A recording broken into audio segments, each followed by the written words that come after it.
Genesis chapter 1 illustrates God's transcendent power and the orderly creation of the universe within the temporal framework of 6 days.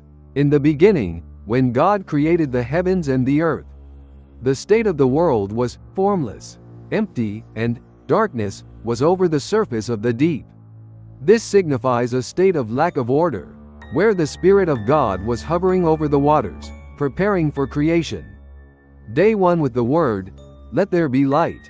God created light and separated it from the darkness, calling them day and night. Day 2 God created the expanse, the sky to separate the waters above from the waters below.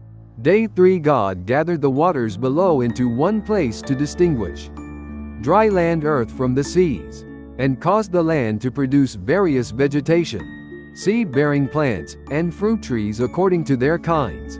Day 4 God made the sun, moon, and stars in the sky to govern day and night, and to serve as signs to mark seasons and days. Day 5 God created the creatures of the sea and the birds of the air, blessing them to be fruitful and multiply. Day 6 God made the creatures of the land according to their kinds, and, finally, created human beings in the image of God. Humans were given the cultural mandate to rule over and subdue all living things. At each stage, God declared, "It was good," and after all creation was complete, He was satisfied, saying it was very good. Genesis chapter 2 The Sabbath of the seventh day.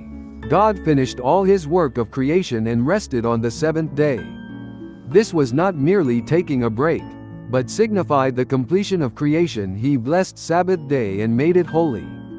God formed man from the dust of the ground and breathed the breath of life into his nostrils, and man became a living being. He then planted a garden in Eden, in the east, and put the man there to cultivate and keep it. The 2 trees and the covenant in the middle of the garden were the tree of life and the tree of the knowledge of good and evil. God established the first covenant. "You are free to eat from any tree in the garden, but you must not eat from the tree of the knowledge of good and evil, for when you eat from it you will certainly die." This served as a test of human free will and obedience to God. God saw that it was not good for man to be alone.